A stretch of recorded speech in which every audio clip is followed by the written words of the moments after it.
আপের যে রেড কালারের জেল পেস্টটা কত না, ওটা আমিও খেতাম।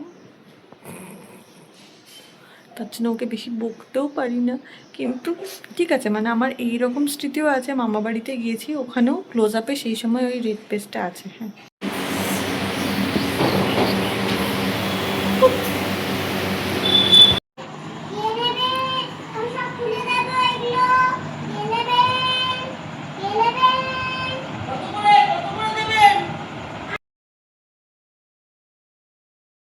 সকাল সকাল আদর কাকে ফোন করছে ঘুম থেকে উঠে?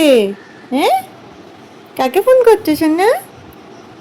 ও আদর কাকে ফোন করছে বাবা? পাখিকে না কাঠবিড়ালিকে?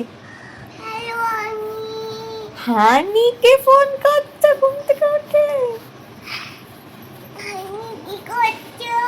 আমি ঘুম থেকে উঠেছি।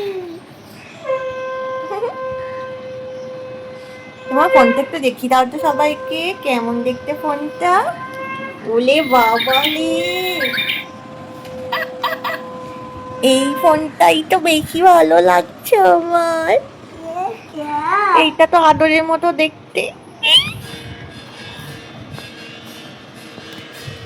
খুব সুন্দর না তোমার ফোনটা। ও বাবা, একা একা রিং বাজে আবার।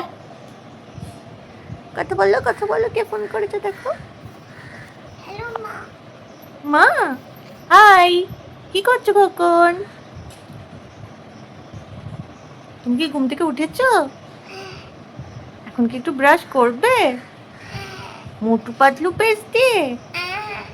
আচ্ছা ঠিক আছে, নিয়ে আসছি। আদরের ব্রাশ আর এই আদরের পেস্ট, মোটু পাতলু পেস্ট।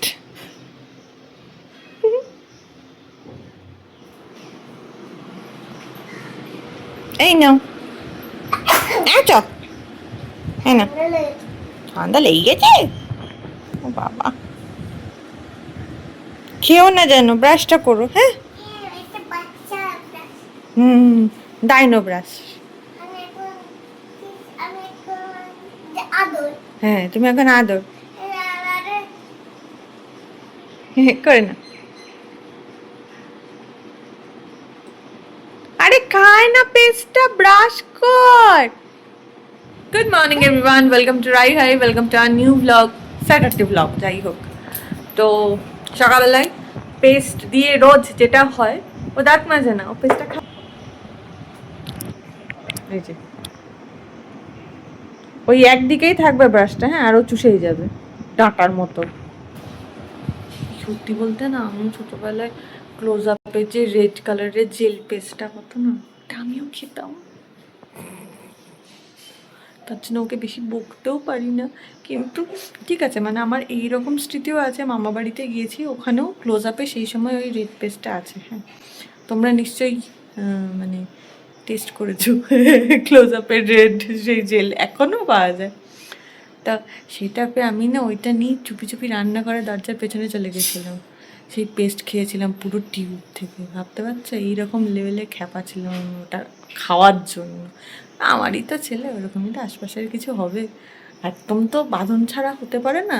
মায়ের ছেলে মায়ের মতোই হবে, মা বাবা সব তো কিছু তো পাবে। যাই হোক, চলো শুরু করি আজকের দিনটা, দেখতে থাকো রাই হাই। আজ হঠাৎ করেই শনিবার সত্ত্বেও আদরদের স্কুলে আমাকে যেতেই হলো। অ্যাকচুয়ালি সমস্ত পেরেন্টদেরই ডাকা হয়েছে, সামনে যেহেতু ওদের ইউনিট 1 পরীক্ষা, তাই সেই সম্বন্ধে গার্জেনদের সঙ্গে টিচারদের 1-to-1 একটা মিটিং ছিল, সেই কারণেই যাওয়া। আচ্ছা, ছাতা পড়া গরমে। আর এইদিকে একটা আদরের হাম্বা ঘরের মধ্যে ঢুকে এসছে। কি ছিল? হ্যাঁ, হাম্বা, চলো, খুব গরম, প্রচণ্ড গরম। এই দেখো সমস্যাটা কি হয়, দেখো ছাতাটা আমার কোথায় আর গুটলেটা কোথায়। এইভাবে ম্যানেজ করে যাওয়াটাই মুশকিল, কিন্তু কিছু করার ছিল না। আজকের মিটিংটা আনসার্টেন, মানে ঠিক কতটুকু সময় হবে, কখন যাব, একটা ফ্লেক্সি টাইম দেওয়া ছিল, সেই সময়ের মধ্যে যাওয়া আমার নিজের সময় মতো। দাঁড়াও, সাবধানে বাবা। আর ফেরাটাও আনসার্টেন, ঠিক কতটা পরে আমি ম্যামদের কাছে যেতে পারবো সেটা। যাই হোক, তো আবার রোদের মধ্যে, ঠিক আছে, বলবো কি ভিডিওতে।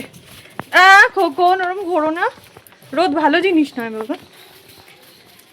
তো হয়ে গেল, বাড়ি ফিরলাম।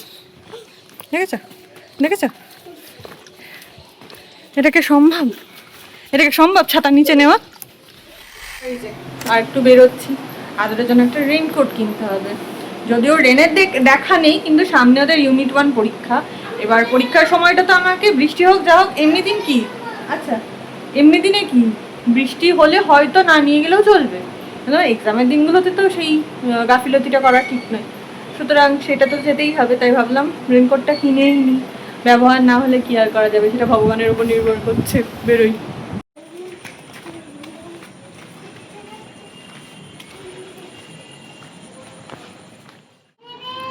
আমি সব খুলে দেবো এগুলো। কে নেবেন? কে নেবেন? আসুন, কে নেবেন? আমি নেব। হালকা সিঁড়িটা দেবো। ঠিক আছে, আগে খেয়ে দে, এসো করে না, খুলে না, খুলে নিয়ে আবার খেয়ে দে, চলো আসবে তা আরে কালকে আবার ঘুমাতে দেবে। আমরা সিনেমা দেখবো। সিনেমা কি সিনেমা? দেখছি, চলো দেখি। আমি আগে খুলে নিই।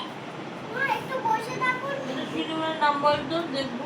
একটু খুলে নিই মা। আবার ঠান্ডাটা লেগে গেল এই রোদ থেকে যাওয়া, গিয়ে ওখানে স্কুলে পুরো এসি, আর ওদের স্কুলটাতে না চিল্ড এসি থাকে। দেখবো। তারপর আবার বিকালবেলায় বেরিয়েছিলাম যেটা, সেখানেও শপিং মলগুলোতে জানো চিল্ড এসি থাকে। আর ভেন্টের নিচে দাঁড়িয়েছিলাম কোনো কারণে, হয়তো খেয়ালও নেই, পুরো চোখের চারপাশটা দিয়ে ব্যথা করছে আর কাশিও হচ্ছে ভালো মতো। কি আর করবে, এসব তো লেগেই থাকবে। ভেবেছিলাম রাতে একটা সিনেমা দেখবো, কিন্তু আর ভালো লাগছে না, কালকে সানডে আছে, কালকে করে নেবো, আরে সিনেমাটা কালকে দেখবো। হচ্ছে না। সিনেমাটা হচ্ছে না। যাই হোক, আজ এই পর্যন্তই থাক, ভালো থেকো, ভালো রেখো, লাভ ইউ অল।